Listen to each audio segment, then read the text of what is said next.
ಎಲ್ಲರಿಗೂ ನಮಸ್ಕಾರಗಳು. ನಾನು ರಾಜೇಂದ್ರ ಟೆಕ್ ಕಂಪ್ಯೂಟರ್ ಯೂಟ್ಯೂಬ್ ಚಾನೆಲ್ನ ರಾಜೇಂದ್ರ. ನಾನು ಕಳೆದ ಕ್ಲಾಸದಲ್ಲಿ MS ವರ್ಡ್ ಪ್ರಾಕ್ಟಿಕಲ್ ಕ್ಲಾಸ್ 6ದಲ್ಲಿ ನಾನು ಫಾಂಟ್ಗೆ ಯಾವ ರೀತಿ ಎಫೆಕ್ಟ್ ಹಾಕೋದು ಅನ್ನೋದ್ರ ಬಗ್ಗೆ ಹೇಳಿದ್ದೀನಿ.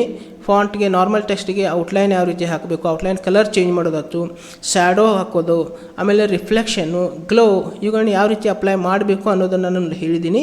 ಸೊ ಇನ್ನೂ ಯಾರು ನೋಡಿಲ್ಲ ಕ್ಲಾಸ್ 6ಅನ್ನು, ಅವರಿಗಾಗಿ ಇವತ್ತಿನ ಕ್ಲಾಸ್ 7ದಲ್ಲಿನ ಡಿಸ್ಕ್ರಿಪ್ಷನ್ನಲ್ಲಿ ನಾನು ಲಿಂಕನ್ನು ಹಾಕ್ತೀನಿ. ತಾವು ದಯವಿಟ್ಟು ಓಪನ್ ಮಾಡಿ ನೋಡ್ಕೊಡ್ರಿ ಎಂದು ತಮ್ಮಲ್ಲಿ ಕೇಳ್ತಾ, ಇನ್ನೂ ಯಾರು ನನ್ನ ಯೂಟ್ಯೂಬ್ ಚಾನಲ್ಗೆ ಸಬ್ಸ್ಕ್ರೈಬ್ ಮಾಡಿಲ್ಲ ಅವರು ದಯವಿಟ್ಟು ಸಬ್ಸ್ಕ್ರೈಬ್ ಮಾಡಿ ಬೆಲ್ ಐಕನ್ ಪ್ರೆಸ್ ಮಾಡಿರಿ, ವಿಡಿಯೋನ ಪೂರ್ತಿಯಾಗಿ ನೋಡ್ರಿ ಎಂದು ತಮ್ಮಲ್ಲಿ ಕೇಳ್ತೀನಿ.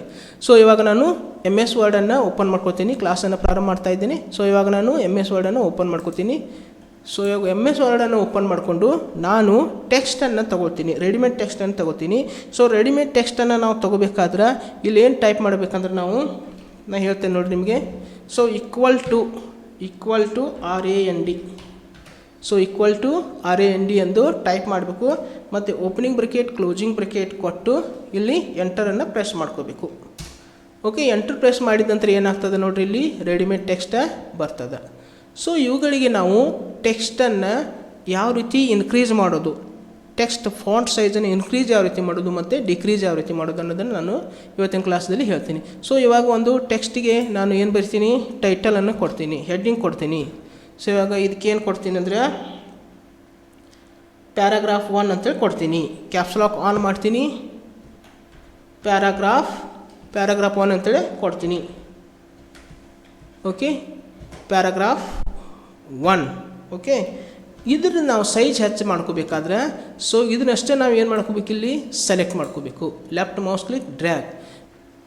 ಸೊ ಇವಾಗ ಪ್ಯಾರಾಗ್ರಾಫ್ 1 ನಾವು ಸೈಜ್ ಜಾಸ್ತಿ ಮಾಡ್ಕೋಬೇಕು. ಸೈಜ್ ಜಾಸ್ತಿ ಮಾಡ್ಕೋಬೇಕಾದ್ರೆ ನಾವು ಡೈರೆಕ್ಟಾಗಿ ಏನು ಮಾಡ್ಕೋಬೋದು, ಇಲ್ಲಿದೆ ನೋಡಿರಿ, ನೀವು ಶಾರ್ಟ್ಕಟ್ ಕೀನೂ ಯೂಸ್ ಮಾಡ್ಕೋಬೋದು. ಕಂಟ್ರೋಲ್ ಶಿಫ್ಟ್ ಮತ್ತು greater than, control shift greater than. Okay, control shift greater than ಮಾಡ್ಕೋಬೋದು.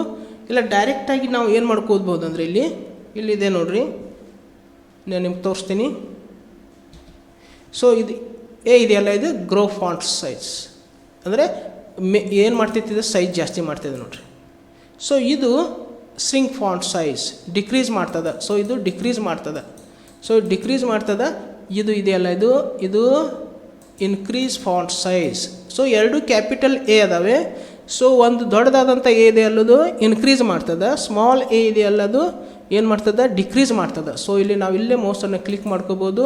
ಇಲ್ಲ ಶಾರ್ಟ್ಕಟ್ ಕೀ ಏನು ಯೂಸ್ ಮಾಡ್ಕೋಬೇಕು, ಕಂಟ್ರೋಲ್ ಶಿಫ್ಟ್ ಗ್ರೇಟರ್ ದ್ಯಾನ್ ಮಾಡಬೇಕಾದ್ರೆ ಇದು control shift greater than size ಹೆಚ್ಚಾಗ್ತದೆ. So control shift less than ಇದು ಕಮ್ಮಿ ಆಗ್ತದೆ. ಸೊ ಇದು ಸೈಜನ್ನು ಜಾಸ್ತಿ ಮಾಡ್ಕೊಳ್ಳಿಕ್ಕೆ ಯೂಸ್ ಆಗ್ತದೆ. ಓಕೆ, ಸೊ ನಾವು ಬೇರೆ ಬೇರೆ ಕಡೆ ಯೂಸ್ ಮಾಡ್ಕೋಬೋದು. ಇಲ್ಲಿ ನಾವು ಏನು ಮಾಡ್ಬೋದು, ಇಲ್ಲಿ ಹೆಡ್ಡಿಂಗ್ 1 ಅಂತೇಳಿ ಕೊಡ್ಬೋದು. ಓಕೆ ನೋಡ್ರಿ, ಈಗ ಹೆಡ್ಡಿಂಗ್ 1 ಅಂತೇಳಿ ಕೊಡ್ಬೋದು, ಹೆಡ್ಡಿಂಗ್ 1. ಓಕೆ, ಹೆಡ್ಡಿಂಗ್ 1ಗೆ ನಾವು ಏನು ಮಾಡ್ಬೋದು, ಹೆಡ್ಡಿಂಗ್ 1 ಸೆಲೆಕ್ಟ್ ಮಾಡ್ಕೊಳ್ಳೋದು, ಹೆಡ್ಡಿಂಗ್ 1ಗೊಂದು ಸೈಜ್ ಕೊಡೋದು. ಸೊ ಇದ್ರ ಮೇಲೆ ಹೋಗಿ ಮೌಸನ್ನು ಕ್ಲಿಕ್ ಮಾಡಿಕೊಡ್ರಿ. ಸೊ ಇದು ಹೆಡ್ಡಿಂಗ್ 1 ನೋಡಿರಿ, ಹೆಡ್ಡಿಂಗ್ 1. ಸೊ ಇವಾಗ ಇಲ್ಲಿ ಮೌಸ್ ಎಂಟರ್ ಬಿಡ್ತೀನಿ. ಸೊ ಇಲ್ಲಿ ಎಂಟರ್ ಬಿಡ್ರಿ, ಹೆಡ್ಡಿಂಗ್ 2 ಕೊಡ್ರಿ. Okay, heading 2. ಸೊ ಇದಕ್ಕೊಂದು ಸೈಜ್ ಕೊಡೋಣ. ಸೊ ಇದ್ರ ಸೈಜ್ ಎಷ್ಟಿದೆ, ನಾವು ಎಷ್ಟು ಸೈಜ್ ಕೊಟ್ಟಿದ್ದೇವೆ, ಇಲ್ಲಿ 26 ಇದೆ. ಸೊ ಇದಕ್ಕೆ ನಾವು ಏನು ಮಾಡ್ತೇನೆ, ಈಗ ಕಡಿಮೆ ಹೆಚ್ಚು ಮಾಡ್ಕೊತೀನಿ, ಒಂದು ಸ್ವಲ್ಪ ಏನು ಮಾಡ್ತೀನಿ, 24 ಕೊಡ್ತೀನಿ. ಸೊ ಇದಕ್ಕಿಂತನೂ ಈ ಸೈಜ್ ಕಮ್ಮಿ ಆಗಿದೆ. ಸೊ ನೆಕ್ಸ್ಟ್ ನಾನು ಮತ್ತೆ ಇಲ್ಲಿ ಏನು ಮಾಡ್ತೀನಿ, ಹೆಡ್ಡಿಂಗ್ 3 ಅಂತ ಕೊಡ್ತೀನಿ. ಸೊ ಇದಕ್ಕೆ ಎಷ್ಟಿದೆ, 24. ಸೊ ಇದಕ್ಕೆ ನಾನು ಏನು ಮಾಡ್ತೀನಿ, ಅದಕ್ಕಿಂತನೂ ಕಮ್ಮಿ ಇಡ್ತೀನಿ ನೋಡಿರಿ, ಇಲ್ಲಿ ಸೈಜ್ ಇನ್ಕ್ರೀಸ್. ಓಕೆ, 22 ಗೊತ್ತಾಯ್ತಲ್ಲ. ಈ ಪ್ರಕಾರ ನಾವು ಏನು ಮಾಡ್ಬೋದು, ಸೈಜನ್ನು ಹೆಚ್ಚು ಕಡಿಮೆ ಮಾಡ್ಕೋಬೋದು. ಟೈಟಲ್ ಕೊಡ್ಬೋದು, ಹೆಡ್ಡಿಂಗ್ ಕೊಡ್ಬೋದು, ಓಕೆ, ಪ್ಯಾರಾಗ್ರಾಫ್ ಕೊಡ್ಬೋದು. ಸೊ ಈ ಪ್ರಕಾರ ನಾವು ಸೈಜನ್ನು ನಮ್ಮ ಟೆಕ್ಸ್ಟ್ದಲ್ಲಿ ಎಲ್ಲಿ ಇನ್ಕ್ರೀಸ್ ಮಾಡಬೇಕು ಅಲ್ಲಿ ಇನ್ಕ್ರೀಸ್ ಮಾಡಲಿಕ್ಕೆ ಬರ್ತದೆ. ಸೊ ಮತ್ತು ಡಿಕ್ರೀಸ್ ಮಾಡೋದಿದ್ದರೆ ಡಿಕ್ರೀಸ್ ಮಾಡೋದು. ಸೊ ಇಷ್ಟು ಇವು ಏನಂದರೆ ಇವು ಇನ್ಕ್ರೀಸ್ ಮತ್ತು ಡಿಕ್ರೀಸ್ ಮಾಡಲಿಕ್ಕೆ ನಮಗೆ ಹೆಲ್ಪ್ ಆಗ್ತವೆ. ಇಲ್ಲಿದಾವೆ ನೋಡಿರಿ, A ಮತ್ತು A ಎರಡು ಕ್ಯಾಪಿಟಲ್ A ಅದ ನೋಡಿರಿ. ಇಲ್ಲಿ ಇದು A ಮಾಡಿದ್ರೆ ಇನ್ಕ್ರೀಸ್ ಆಗ್ತದೆ. ಸೊ ಈ A ಮ್ಯಾಗ ಮೌಸ್ ಕ್ಲಿಕ್ ಮಾಡಿದರೆ ಡಿಕ್ರೀಸ್ ಆಗ್ತದೆ.